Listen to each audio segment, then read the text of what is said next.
Hi everyone. In this video, I'm going to show you how to schedule a Zoom meeting. I have another video about creating a Zoom account for those people who have only attended Zoom meetings in the past as participants, but have not hosted them. If you've never hosted a meeting, then you probably don't have a Zoom account, but it's easy to set one up. It's just a few steps, and you can set one up for free. And with a free account, you can set up meetings that you host for tutoring purposes. With a free account, there is a 40-minute time limit. However, after 40 minutes, you can easily restart the meeting and keep going. So it doesn't mean that you have to limit your tutoring sessions to just 40 minutes. They can be longer than that. And the 40-minute thing is just kind of an inconvenience that people get used to. It's not a huge obstacle. So if you're not sure how to set up an account, please watch that other video. In this case, I have already set up an account, so I'm going to log into that account and walk you through the steps of creating a meeting or setting up a meeting and getting a link. Okay. There's more than one way to do that, and the first way that I'm going to show you is on the Zoom website. Okay. So here I am on the Zoom website, which you can get to by entering zoom.us. That's the address. Okay. And I'm going to click on the sign in button in the top right corner. Okay. And I'm going to enter my email address and password. Okay. It's possible to sign in with Google or Facebook or Apple. You see those options down below.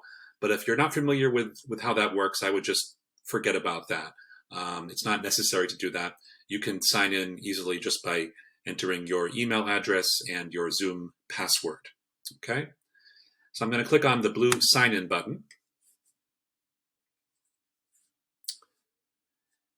And that takes me to my account page. Okay, as you can see on the left, there are many options for my profile and recordings and various other settings. I'm not going to worry about those right now. I'm just going to click on the schedule button, which is up here at the top to the left of the join button. Okay. And this is the page where I can schedule a meeting. Okay. There are several options here. Some of them are important and some of them are not really important. So I'm going to walk you through those. The first is topic. This is the title of the meeting or the name. It doesn't matter that much what title you give it. You could call it English tutoring, or you could use your name. Something like that is fine. It doesn't matter all that much. You don't need to enter a description for it. And then below that, you'll see some options that relate to the time of the meeting. You see when, duration, time zone. You can skip those three options that I just mentioned because I would recommend that you set this up as a recurring meeting. A recurring meeting means that you can host it anytime. It could be the same day and time every week, which is probably what you're going to end up doing. Or it could be a different time every week, maybe Monday mornings and Tuesday afternoons and Wednesday evenings. And if as long as you set it up as a recurring meeting, the link will be the same. And that's what I really recommend because that's going to avoid confusion for both you and your student when you have the same link every time. Okay? I don't recommend that you set up a different link for every week just because I think that's going to create some potential confusion. So I'm going to scroll down to where it says recurring meeting, and I'm going to select that option. And when I do that, some additional options appear. Okay? And the one that I want to pay attention to is the one that says recurrence, right below the recurring meeting option. And you see there's a drop-down menu, and it says daily. But when I click on the drop-down, I see a few other options, one of which is no fixed time. And that's the one that I want to select, no fixed time. Because that means that I can change the time of the meeting if I want, or I can have it at the same time every week. As far as Zoom is concerned, it doesn't matter when the meeting occurs. So I'm going to select no fixed time. And when I do that, those options up above for the day and time and duration disappear. So this is just a simpler way to set up the link, and it will not expire this way as long as you set it up as recurring with no fixed time. Okay, so so I recommend that. Now going down, there's an option for meeting ID, and it says generate automatically. I think you can just leave that as it is. Then there's an option for template. I never use that, so you can just ignore that. And then there are a couple of options for security, one of which is passcode. Another one is waiting room. The passcode, I think you can just leave as is. Depending on how the other person is joining the meeting, they may enter the passcode, but usually just clicking on the Zoom link is sufficient, and you don't actually need to enter the passcode manually. So you can just leave that as it is. If you wanted to change it, you could. And I don't recommend that you turn the waiting room on. I think if you're just tutoring, and having a meeting one-on-one, the waiting room is not really necessary. So I would just ignore that one. And then going down, you see a couple of options next to video. I usually put host video on and participant video on. But of course, people can turn their video off if they want to. And then lastly, there are some additional options, but I don't think you need to worry about those. So now I'm just going to click on the Save button at the bottom. Okay. So now my meeting is set up. All right. And if I scroll down to the middle of the page, I see the link. All right. So if you know how to copy text, you could highlight it and then copy that. But if you're not sure about how to do that, an easier way to do it would be to click on the Copy Invitation button. When you do that, it brings up this box in the middle of the screen. And you've probably seen something like this before, a meeting invitation where it says, so-and-so is inviting you to a scheduled Zoom meeting, and it has the link below. So at that point, I would just click on Copy Meeting Invitation, the blue button at the bottom. That copies it to your computer clipboard, which is just a place where your computer stores text that you have copied. You don't need to open the clipboard or look at the clipboard. So I've copied the text, and now it's ready to be pasted into an email. Okay.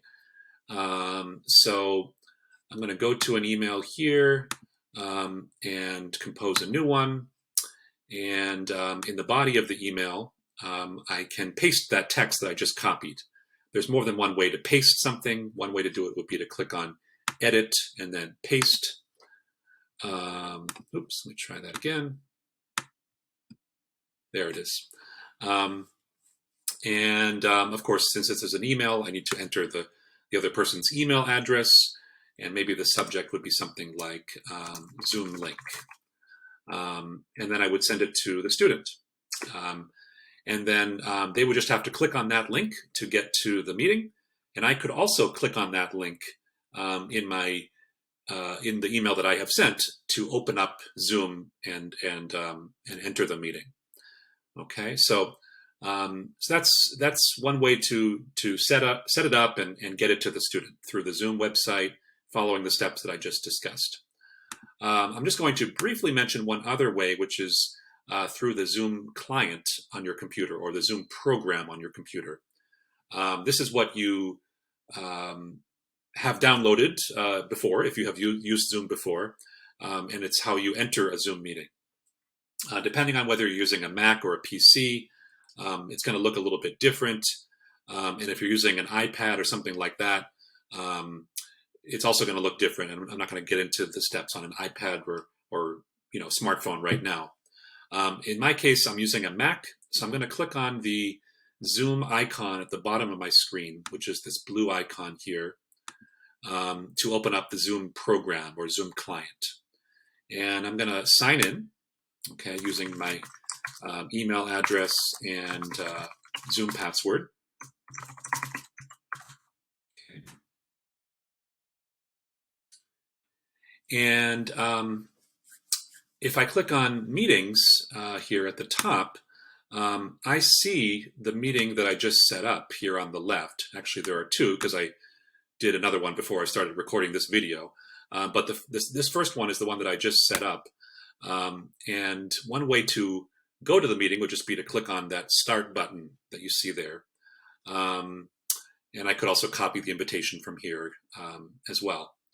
But I want to show you how to set up another link, if you didn't do it through the website.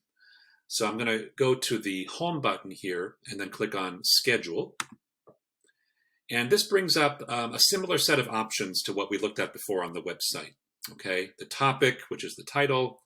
I'll just call this Andrew's meeting. Again, I want to select a recurring meeting. So that eliminates all the options for date and time. And then there's the security stuff that I mentioned. I usually put host and participant video on. And then I select other calendars, which just kind of eliminates the issue of having this start putting things on my Google Calendar or other types of calendars. So other calendars is what I would recommend there.